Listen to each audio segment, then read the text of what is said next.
For 8 years, I tried to be the best stepfather I could be to Zoe. I supported our family financially, attended every school event, and genuinely attempted to build a loving relationship with her. Sophia and I seemed happy in our marriage, at least on the surface. But things had been getting tense at home these past few months. I never expected that a simple conversation about finances would end with my stepdaughter screaming at me to disappear, or that my wife would agree they would be better off without me.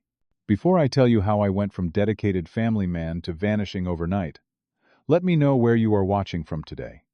Hit subscribe if you have ever had to walk away from people who claim to love you. I first met Sophia 8 years ago at a friend's barbecue. She was witty, beautiful, and had this infectious laugh that made everyone around her smile.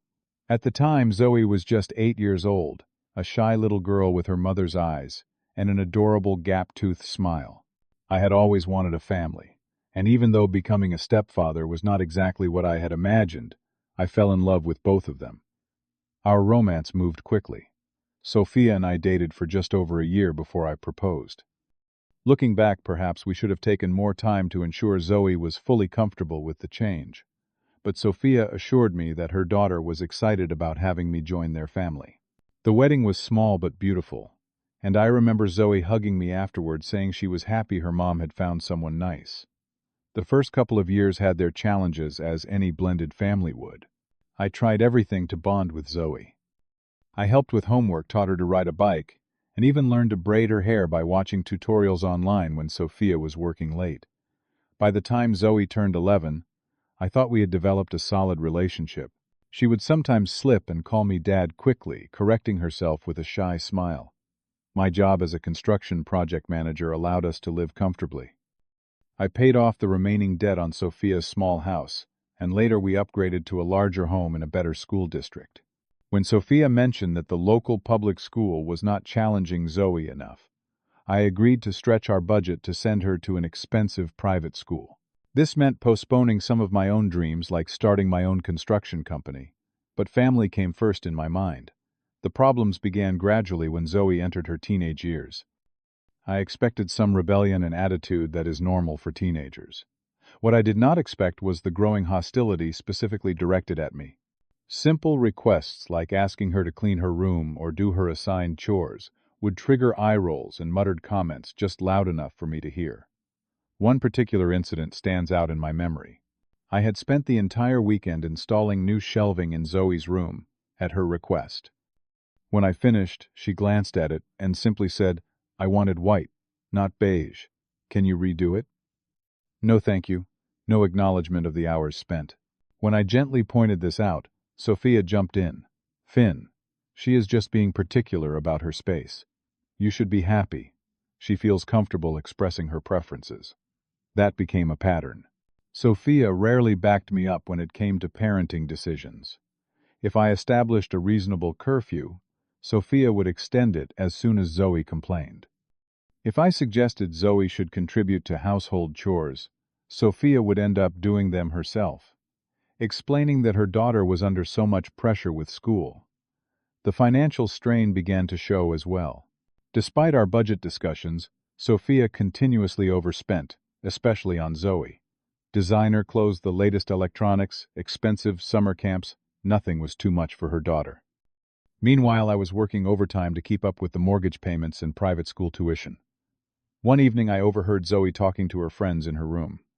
"No, he is not my real dad," she said with a laugh. "He is just my mom's husband. He tries too hard, it is actually embarrassing." Her friends giggled, and I quietly walked away, a knot forming in my stomach. After everything, I was still just Mom's husband. I tried talking to Sophia about my concerns several times. Each conversation followed the same script. She would listen, or pretend, to then dismiss my feelings. "Zoe is just being a normal teenager," or "You are being too sensitive," or my favorite, "You knew what you were signing up for when you married a woman with a child."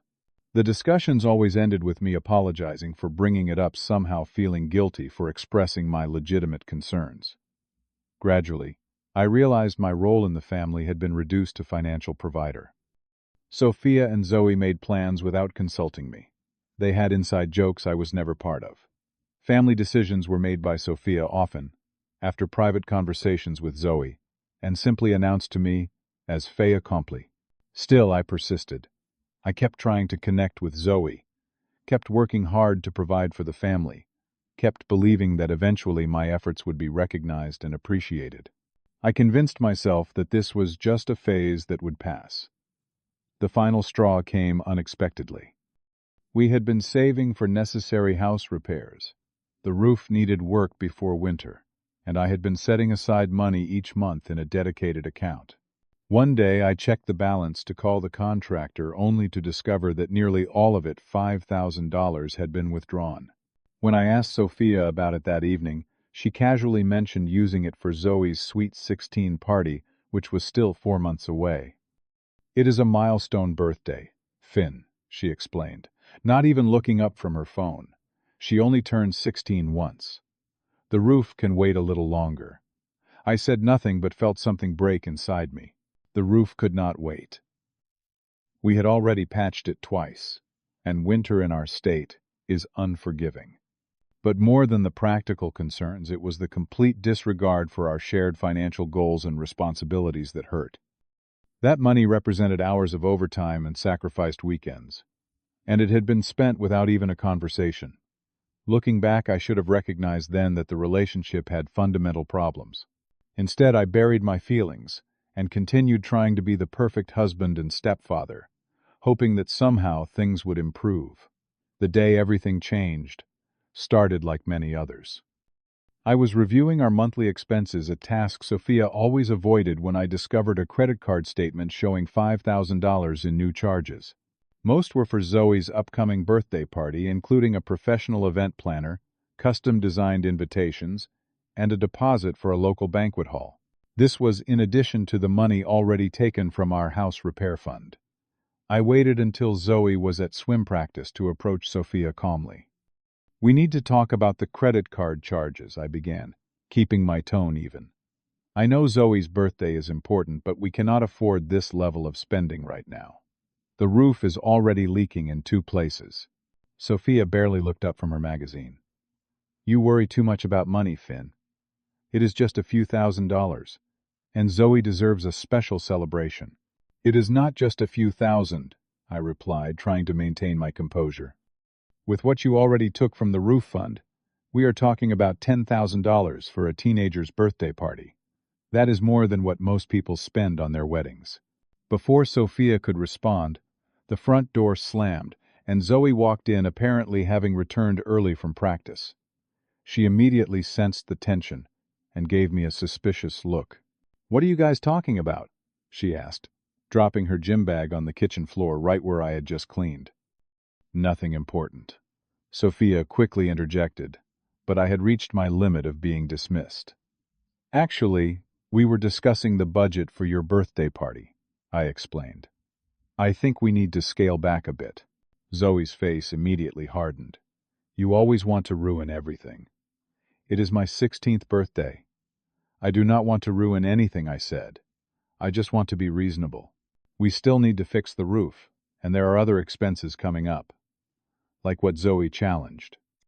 "Well, for one, your school trip to Washington, D.C. next month. That is another $1,000 we need to find." Zoe rolled her eyes dramatically. "Just put it on the credit card like everything else." That casual dismissal of financial responsibility hit a nerve. "That is not how adult life works, Zoe. Money does not just magically appear. What if you contributed some of your babysitting money toward the trip?" You would have thought I had suggested selling her organs. Her face contorted with rage. "Why should I pay for anything? You are supposed to be the parent I am trying to teach you. Responsibility," I said. "And respect for money. You are not trying to teach me anything," she spat. "And you are not my parent. You are just some guy my mom married. Stop pretending to be my father." The words stung, but I maintained my composure. "Zoe, I have been in your life for 8 years. I may not be your biological father, but I have done everything a father would do." "Nobody asked you to," she shouted, her voice rising. "I never wanted you here. Why do not you just disappear?" The kitchen fell silent. In that moment, I expected Sophia to step in to mediate, to remind her daughter about respect. Instead, she stood up and moved beside Zoe, physically positioning herself against me. "You are always so controlling about money," Sophia said coldly. "Maybe Zoe is right. We would be better off without you anyway." The air left my lungs. 8 years of marriage, of providing, of trying to build a family, reduced to that dismissive statement. "You do not mean that," I said quietly. Sophia's expression remained hard. "Do not I? You are so replaceable. At least a real father would understand what his daughter needs." Zoe smirked at her mother's words, clearly feeling vindicated. They continued, taking turns listing my perceived failures as a husband and stepfather. I was too strict, too cheap, too boring, not successful enough. According to them, I had never belonged in their perfect little duo. I did not argue or defend myself. Something fundamental had broken, and no words could repair it. I simply turned and walked down to my workshop in the basement while they continued their evening upstairs, laughing and talking as if the confrontation had never happened. Alone among my tools and half-finished projects, I sat in numbing shock. The workshop had been my refuge, the one space in the house that was truly mine. Now it felt like a prison cell. I thought about the years I had dedicated to this family, the overtime shifts to pay for braces, the weekends spent driving Zoe to soccer tournaments instead of fishing with my brother, the vacations I had planned and paid for, the countless times I had swallowed my feelings to keep the peace. For what to be told I should disappear, to hear that they would be better off without me. Around midnight, with Sophia and Zoe asleep upstairs, I made my decision. I would not continue to live where I was so clearly unwanted. I quietly packed a suitcase with essential clothes and toiletries. I gathered my important documents from the filing cabinet. I left my house keys and credit cards on the kitchen counter, but took my personal vehicle and cell phone. I drove through the night to my brother Mike's house, 2 states away. We had grown apart since my marriage to Sophia, something I now recognized was no accident. She had subtly discouraged my relationships with family and friends who were too negative in her view. In reality, they had seen what I was blind to. Mike answered the door at 4 a.m, took one look at my face, and wordlessly ushered me inside. After a strong cup of coffee, I explained the situation. "I hate to say I told you so," he said finally, "but that woman has been using you since day one." I sent a brief text to my boss requesting emergency personal leave, then turned off my phone. I could not bear to see the messages that might come when Sophia and Zoe discovered I had taken their cruel suggestion to heart. The first few days at Mike's house passed in a fog of emotional numbness. I slept on his couch, barely eating, trying to process the sudden implosion of my life. My brother and his wife gave me space, but made sure I knew I was welcome in their home for as long as I needed. On the 3rd day, Mike connected me with his friend, a family law attorney named Alan. The consultation was eye-opening. Alan confirmed that as a non-adoptive step-parent, I had no legal obligation to Zoe. However, depending on our state's laws, Sophia might be entitled to spousal support given the length of our marriage. The good news, Alan said, is that leaving the marital home does not mean you have abandoned the property. You still have rights to the house and any other marital assets. I felt conflicted about Zoe. Despite her cruel words, I had loved her as my own for 8 years. The thought of completely cutting ties with her brought unexpected grief. Yet I knew that continuing in my current role was unsustainable. After 3 days of silence, I finally turned my phone back on. It immediately began buzzing with notifications. 13 missed calls, 27 text messages, 5 voicemails. The progression was telling. The first messages from Sophia were angry demands to know where I had gone. By the 2nd day, the tone had shifted to accusations about my irresponsibility and abandonment. The most recent messages showed panic when she realized the credit cards had stopped working. I had not canceled them out of spite. The account had simply reached its limit with her excessive spending. One voicemail captured Sophia's true concerns perfectly. "Finn, the mortgage payment is due next week and I cannot access your paycheck deposit. Call me back immediately. This is ridiculous. Not I miss you or please come home, I love you. Just concerned about financial matters." Then came a call from my boss, Mark. Sophia came by the office today, he told me cautiously. She was trying to access your benefits information and wanted to know when your next paycheck would be deposited. I told her I could not discuss those things with her. Is everything okay, Finn? I briefly explained the situation, grateful, when Mark offered extended leave. Take the time you need, he said. Your job will be here. Through my bank's online portal, I discovered Sophia had emptied our joint checking account the day after I left. Thankfully, I had maintained a separate savings account she could not access. With Alan's guidance, I took steps to protect my remaining assets and drafted a formal separation agreement. We also discussed divorce as a likely outcome. Each practical step made the reality clearer: my marriage was over. I began seeing a therapist twice weekly. Dr. Rachel helped me recognize patterns I had been blind to. My people-pleasing tendencies, the gradual isolation from friends and family, the one-sided nature of my relationship with Sophia, where my needs were consistently deprioritized.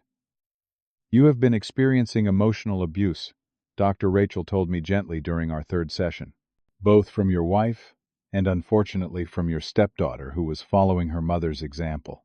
I struggled to accept this characterization at first. Men are not supposed to be victims of emotional abuse, right? But as we explored specific incidents and patterns, I could not deny the truth of it. 2 weeks into my stay at Mike's, I received a call from a number I did not recognize.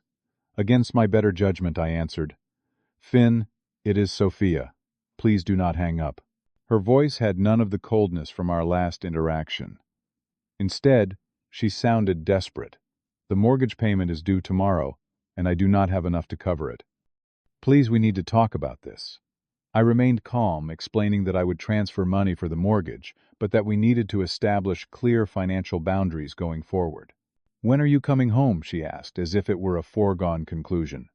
"I am not," I replied simply. "But Zoe misses you. She tried deploying her daughter as an emotional pawn. She has been asking about you." I doubted this very much.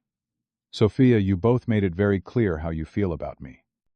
I am respecting your wishes by staying away. We did not mean that. We were just upset about the party budget. You cannot throw away 8 years of marriage over one fight." But it had not been just one fight. It had been years of disrespect, dismissal, and using me for financial stability, while offering little emotional support in return. With Alan's help, I arranged for a structured financial transition. I would continue to pay the mortgage and utilities for 3 months, giving Sophia time to find employment or alternative arrangements.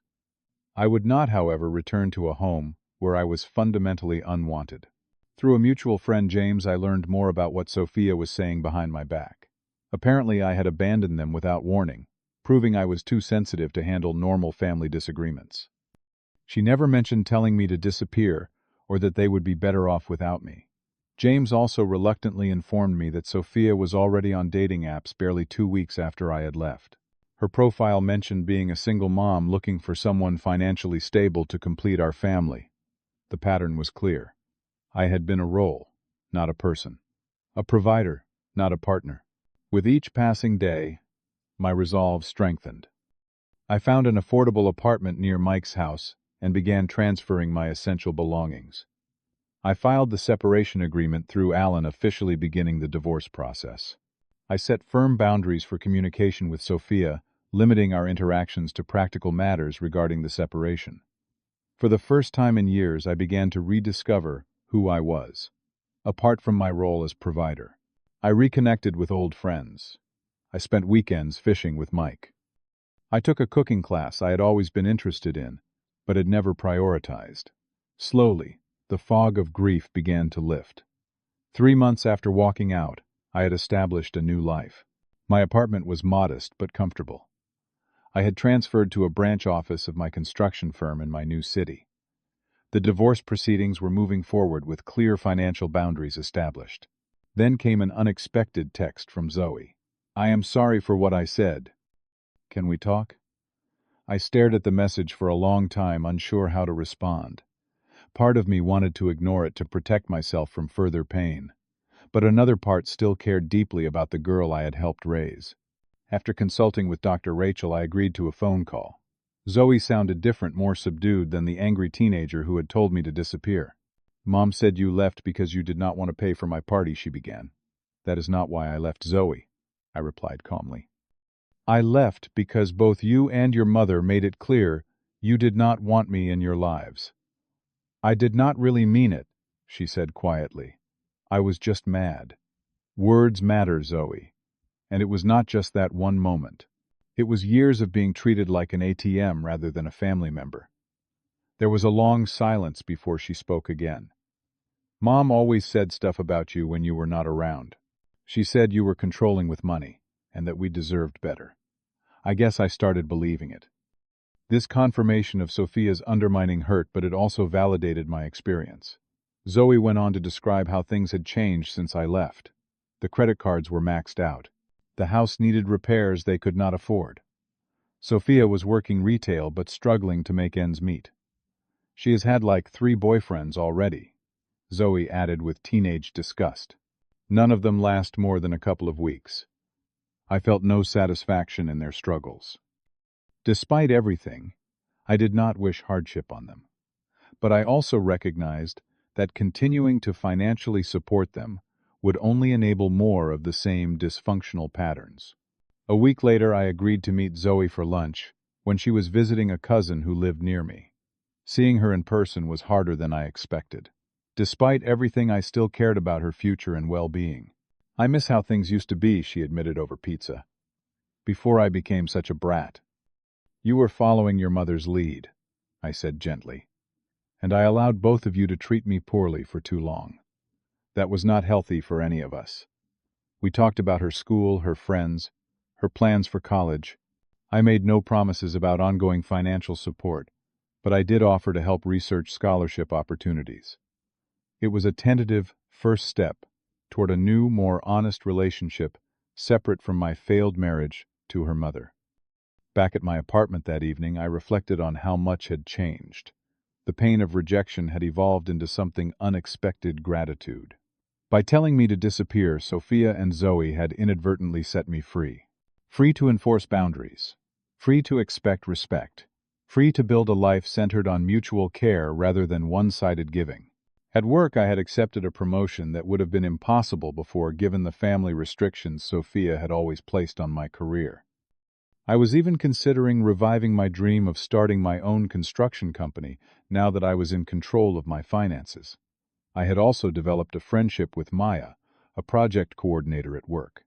Unlike my relationship with Sophia, this connection was based on mutual respect and genuine interest.